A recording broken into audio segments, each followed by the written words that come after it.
Para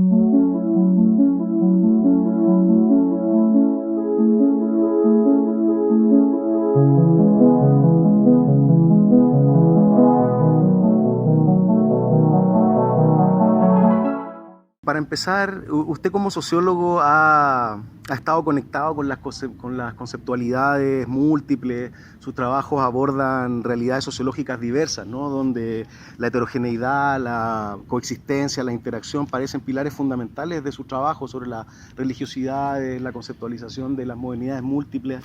Y quisiera preguntarle cómo distingue usted estos nuevos conceptos o estas nuevas formas de ver lo que está sucediendo con este estallido social que parte el 18 de octubre de este año 2019 y cómo se valora estas nuevas conceptualizaciones que son múltiples, que enfrentan espacios de coexistencia. ¿Cómo ve usted esta relación? Primero, yo creo que es importante entender que estamos viviendo un mundo globalizado, mundo más interconectado, mundo que está desarrollándose en este minuto bajo un modelo de desarrollo principalmente hegemonizado por el neoliberalismo, pero que no es un mundo homogéneo, ni mucho menos un mundo único, a pesar de que el modelo hegemónico quisiera que así fuera. Es un mundo diversificado. Por eso a mí me gusta el concepto de modernidades múltiples, pero yo le agrego a ese concepto la idea de modernidades múltiples desiguales y conflictivas, en el sentido de que precisamente estamos observando estos últimos años todas estas explosiones de protesta social, en América Latina, pero también en otros países, también en países europeos y también en países del Medio Oriente, países asiáticos, etcétera. Porque el modelo principal, tal como lo plantea Piketty, es un modelo que se basa en una acumulación de capital que va más allá del crecimiento de la economía. Entonces las desigualdades van creciendo. Y el conjunto de demandas sociales, es cierto que la situación de bienestar, por así decirlo, ha crecido a todo nivel. Uno lo observa en el índice de desarrollo humano de Naciones Unidas y efectivamente ha crecido por todas incluso las sociedades más pobres han ido saliendo un poco. Sin embargo, el problema de la desigualdad es grave. Y eso significa que las expectativas crecientes de la población no están siendo satisfechas a todo nivel. Y yo creo que eso se ha manifestado de manera singular en un país que ha sido también singular, que ha sido Chile. ¿Por qué? Porque Chile ha sido un ejemplo que han puesto como éxito de modelo neoliberal. Y en este éxito de modelo neoliberal, donde el presidente Piñera, 2 días antes de que hubiera el estallido social, dijo: esto es un oasis para América Latina, y sin embargo allí se muestran todas las contradicciones, se muestran todas las insuficiencias, todos los problemas, y entonces la cosa estalla. Yo creo que hay que entender todo esto dentro de ese contexto. Y en este sentido, la heterogeneidad que muestran estos movimientos que usted plantea de todo el mundo de crítica, ¿satisfacen las expectativas? Lo que pasa es que hay que entender los nuevos movimientos sociales. No son los clásicos movimientos sociales de hace 30, 40 años, donde existían claras organizaciones sociales que obedecía a ello a más bien un modelo de la sociedad industrial, donde habían grandes instituciones, donde había un Estado fuerte en distintos lados, ¿no es cierto? En América Latina el Estado de compromiso, en Europa el Estado de bienestar, etcétera, y donde habían grandes sindicatos, etcétera. No, ahora la diversificación de los movimientos sociales ha estado acompañada de nuevas formas de articulación de las demandas y nuevas formas de organización. Estas nuevas formas de organización tienen mucho que ver con las nuevas tecnologías de comunicación e información. Las redes sociales hoy día han generado una posibilidad de una autoorganización y ha ido barriendo con una estructura jerárquica de la organización social anterior, de tal manera que hoy día los movimientos tienen una multiplicidad de líderes y pueden autoconvocarse de manera espontánea, pueden generar acciones directas, lo cual estamos viendo, esto es en todos lados. O sea, uno lo puede observar en Hong Kong y lo puede observar en Santiago de Chile y lo puede observar en Colombia, en Bogotá y en otras ciudades. Entonces, esa diversificación, que por un lado es interesante, es positiva, porque de alguna manera posibilita agrupar gente, sin embargo, es un gran problema y obstáculo para la solución. ¿Por qué? Porque no hay liderazgo claro, porque no hay encauce del movimiento y porque en definitiva, ¿cómo se resuelve? Si acaso, ¿con quién dialogo? Y eso es lo que está sucediendo hoy día en Chile.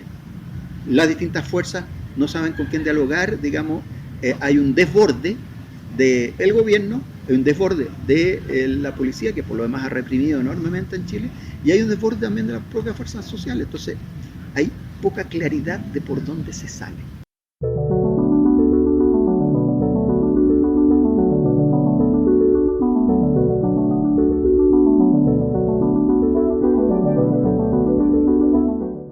En educación en Chile ha sucedido lo que ha sucedido por lo demás en muchos países de América Latina. O sea, han habido todas estas políticas del Banco Mundial, ¿no es cierto?, de incrementar la tasa de escolarización. ¿Qué quiere decir? Quiere decir que hoy día en América Latina prácticamente no hay ningún país donde la gente se quede sin educación básica, ¿ya? Y prácticamente en casi todos los países hay educación secundaria, casi para todos, pero el problema está en la educación superior, porque se ha ido extendiendo a nivel de matrícula, ¿no?, la oportunidad, ¿no? Entonces hoy día, por ejemplo, en Chile, el 70% de los estudiantes universitarios son hijos de familias cuyos padres no son profesionales, no fueron a la universidad, ¿no? Entonces hay un ascenso social de todas esas capas. Sin embargo, el sistema no ha sido capaz de absorber, por una parte, esa fuerza de trabajo altamente calificada, pero por otro lado, tampoco ha sido capaz, en este caso, por el neoliberalismo, de generar oportunidades crecientes de educación, ¿no? Entonces la educación todavía sigue siendo pagada, a pesar de que... Entonces eso generó en Chile todo un movimiento de protesta por la educación gratuita y de calidad, desde el año 2006, después del año 2011, y ahora el año 2016, 17. Entonces hay una reforma, hay una transformación. Sin embargo, hay una insuficiente satisfacción de las expectativas que tienen los egresados. Y por otro lado, hay toda una masa que sigue siendo excluida de la educación, ¿no? O sea, cerca del 50% de los jóvenes que están en edad de ir a la universidad no van a la universidad. Solo la mitad de ellos encuentran trabajo. La tasa de cesantía en ese grupo es mayor que en el conjunto de la población. Entonces, significa que por lo menos tenemos un 25% de los jóvenes en edad de ir a la universidad que no hacen nada. Entonces, que como decimos en buen chileno, no sé si se entenderá, chutean piedras y se pasean en las plazas, ¿no es cierto? ¿Y qué es lo que hacen? Empiezan a beber, empiezan a fumar, y por ahí se mete el alcohol, se mete la droga, etcétera, y por ahí se meten entonces los grupos delincuentes, los narcos, etcétera. Y eso también explica un segmento de la juventud que hoy día es una juventud excluida, una juventud perdida, y la juventud que hoy día está saliendo a las calles, ese sector, a hacer actos de violencia.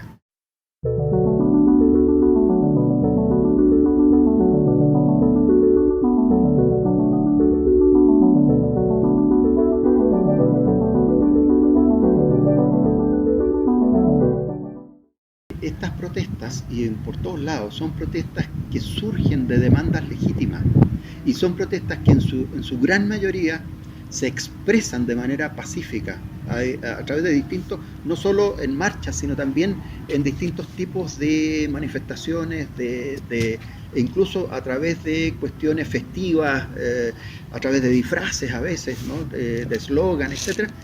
Pero el desborde, ¿no?, se da por estos otros grupos, que son grupos totalmente marginados, y esos grupos están siendo instrumentalizados, por lo menos lo que yo pienso en Chile, por el crimen organizado y las bandas narcos, ¿no? Entonces, frente a eso, se produce un círculo vicioso. ¿Por qué? Porque la policía reprime, y la policía indistintamente reprime a todo el mundo. En Chile se han cometido graves violaciones a los derechos humanos, ¿no? Entonces, eso ensancha la posibilidad que tienen estos grupos más violentos de tener apoyo en la población, que está originalmente en una marcha pacífica, pero cuando ve que la policía los pilla totalmente desprevenidos y les tira balines, incluso han habido casos, ¿no es cierto?, donde estudiantes han perdido los ojos, ¿no? Entonces allí hay una reacción que va radicalizando el movimiento de la protesta. Y este conjunto de elementos que yo llamo elementos que van contribuyendo a un cóctel explosivo. Uh-huh. Y en este sentido, profesor, ¿cómo usted podría explicar el origen del movimiento? Pensando en que existían varios elementos que anteceden al estallido social, que tienen que ver principalmente con una deslegitimación del sistema político, con una poca legitimidad del sistema parlamentario, del sistema político parlamentario y la representatividad de los partidos políticos. Justamente le hago esta pregunta por la salida política que se está proponiendo en Chile a partir del Congreso Nacional. Correcto. Y que ha sido mayoritariamente rechazada por la gente que está en la calle movilizada. ¿Cuál es su impresión de esto? ¿Cuál es realmente el resultado de una crisis de legitimidad? No, mira, yo diría lo siguiente, tenemos que mirarlo de esta manera. Hay una crisis de legitimidad del orden social y hay una crisis de legitimidad del orden político. La crisis de legitimidad del orden social deriva de la desigualdad y de un sistema de abusos donde no hay justicia. Entonces, en la calle, el joven que sale dice, bueno, y estos de cuello y corbata roban millones de millones. Bueno, ¿y por qué yo no puedo robar? Entonces ahí justifican también que el asalto a tal farmacia, que el asalto a tal supermercado, que el saqueo, etc., ¿no? O sea, ahí hay una crisis de legitimidad del orden social, que es crisis también del orden de la justicia y del orden de las relaciones sociales, que son no solo desiguales, sino ilegítimas en esa desigualdad. Y crisis del orden político, porque el orden político no ha sido capaz de transformar la estructura, que en definitiva jurídico-política proviene de la Constitución del 80, de la Constitución de Pinochet, aunque reformada, por cierto, pero que no ha sido capaz de transformar y de ir a una nueva Constitución. Entonces, esa Constitución está amparando un modelo de desarrollo desigual y la clase política, como no ha sido capaz, se ha deslegitimado.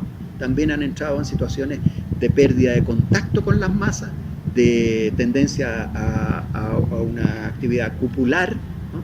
Desligada a lo que pasa con la gente, desligada de la calle. Entonces, orden político, orden social.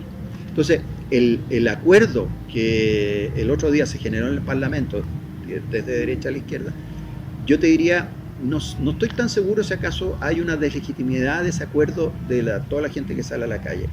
Yo te diría que más bien lo que sucede es que mucha gente no está ni ahí con, es decir, no es que esté en contra del acuerdo, ¿no? La inmensa mayoría está, más bien dice, bueno, es bueno que haya ese acuerdo porque vamos a una nueva constitución, pero el problema es que hay otras cantidades de demandas que quedan insatisfechas. Entonces, más bien por eso sigue saliendo a la calle.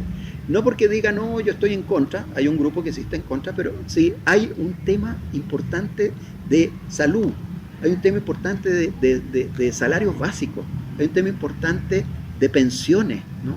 Hay un tema importante de precios básicos de calidad de vida, ¿no? Entonces, la gente, y sobre todo estamos hablando de sectores medios y sectores medios bajos, ¿no? Que es la inmensa mayoría en este minuto en Chile, porque en Chile efectivamente se ha ido reduciendo pobreza, pero el problema es que la clase media baja, ¿no? Vive en una constante tensión, un constante miedo. ¿Miedo a qué? Miedo a no llegar al final del mes, miedo a no tener plata para comer, porque resulta que se queda endeudado, porque el sistema de consumo le genera a través de las tarjetas de crédito de la cuestión un endeudamiento a través del crédito excesivo, totalmente irracional, y entonces en ese contexto tiene que pagar educación, tiene que pagar salud, tiene una pensión mínima en los abuelos, digamos, y se encuentra en una situación de total incertidumbre. Ese es el tema que genera básicamente el descontento. Es necesaria una recomposición también de la otra parte, de la parte de la ciudadanía. ¿Cree usted también que en este sentido los científicos sociales deberíamos aportar con una nueva configuración conceptual? Pensaba por ahí en un meme que salía, ¿no? Que ahora nos volvimos a llamar pueblo. Entonces, reconfigurar también nuestra concepción política como pueblo, como gente, como ciudadanía, o como esta palabra que hay, o este personaje en Chile que es la señora Juanita, cómo nosotros tenemos que empezar a asumir nuestra responsabilidad política dentro de esta crisis social y política. Mira, ahí hay un tema importante, y es que esta reconfiguración de un orden oligárquico, ¿cierto? La oligarquía de hoy día no tiene nada que ver con la oligarquía de fines del siglo XIX o principio del siglo XX, pero cuando yo digo orden oligárquico es que hay, y no solo en Chile, yo creo que esto es un fenómeno más global, por lo menos si uno lo analiza también. Algunos analistas del análisis que hace Piketty sobre el capital en el siglo XXI también hablan de que hay una suerte de retorno a la Belle Époque, digamos, en el sentido que también en las sociedades desarrolladas, ¿no? en Europa y en Estados Unidos sobre todo, hay también una reconfiguración de una oligarquía, ¿no? Y las desigualdades han ido creciendo tremendamente. Entonces, ¿qué es lo que sucede? Tenemos que recuperar el sentido de lo popular, ¿no? El sentido plebeyo, por así decirlo, en el sentido antioligárquico, en el sentido democratizador propiamente tal, ¿no? Y ahí me gusta mucho la idea de recuperar el sentido de ciudadano versus el sentido de cliente. ¿Por qué? Pues resulta que en nuestra sociedad el ciudadano se estaba dibujando, ya no existía ciudadano, lo que existía era el cliente. ¿Ah? ¿Por qué? Porque está todo centrado en el comercio, está todo centrado en el consumir, etc. Entonces ahora el sentido de ciudadano significa una reconfiguración que no es solo de la sociedad civil, sino que es también una reconfiguración desde mi punto de vista que es necesaria de la sociedad política y de cómo la política tiene que rearticularse totalmente para que efectivamente sea mediadora entre la sociedad civil y el Estado, porque ahora no lo es. Es decir, los partidos tienen que reconfigurarse, tiene que haber nuevos liderazgos, y esos nuevos liderazgos tienen que surgir también de gente joven, tiene que haber una renovación. Hoy día uno ve, todavía hay muchos líderes en nuestro país, en muchos países de América Latina, que son los viejos líderes de siempre, ¿ah? Que reconvertidos algunos, pero son los viejos líderes. Entonces, ¿cómo buscamos un semillero de nuevos liderazgos que entiendan esta nueva dinámica de movilización social, nueva dinámica de ciudadanía, y que la articule en términos políticos y que la articule, pienso yo, esa es mi esperanza, ojalá en la nueva constitución, que ya está acordado que va a haber un plebiscito y que va a haber una redacción de nueva constitución, y ojalá que ahí quede plasmado la posibilidad de un nuevo orden político jurídico que le dé posibilidad a esta nueva reconfiguración política, que en definitiva significa una mayor democracia. Es decir, crecer, incrementar y progresar en democracia. Democracia, no solo política, sino también democracia social.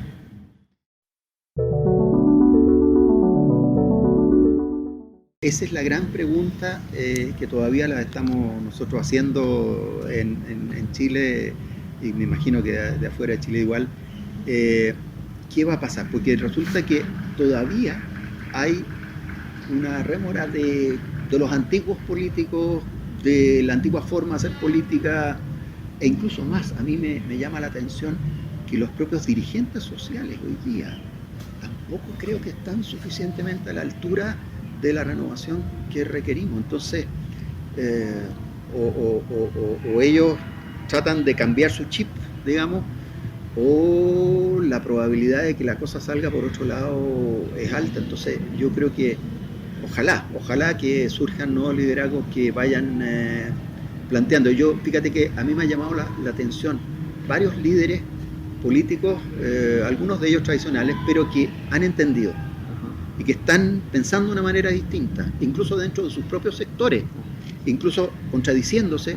Incluso te voy a decir, dentro, por ejemplo, del propio Renovación Nacional, que es un partido que apoya de derecha. Ahí hay un liderazgo de Mario Desbordes, por ejemplo, que es interesante, que digamos es una derecha distinta a la que está planteando una serie de cosas. ¿Ah? O por ejemplo el mismo Boric, que tiene conflictos con el Frente Amplio y todo, pero también está planteando una serie de cosas súper interesantes, distintas.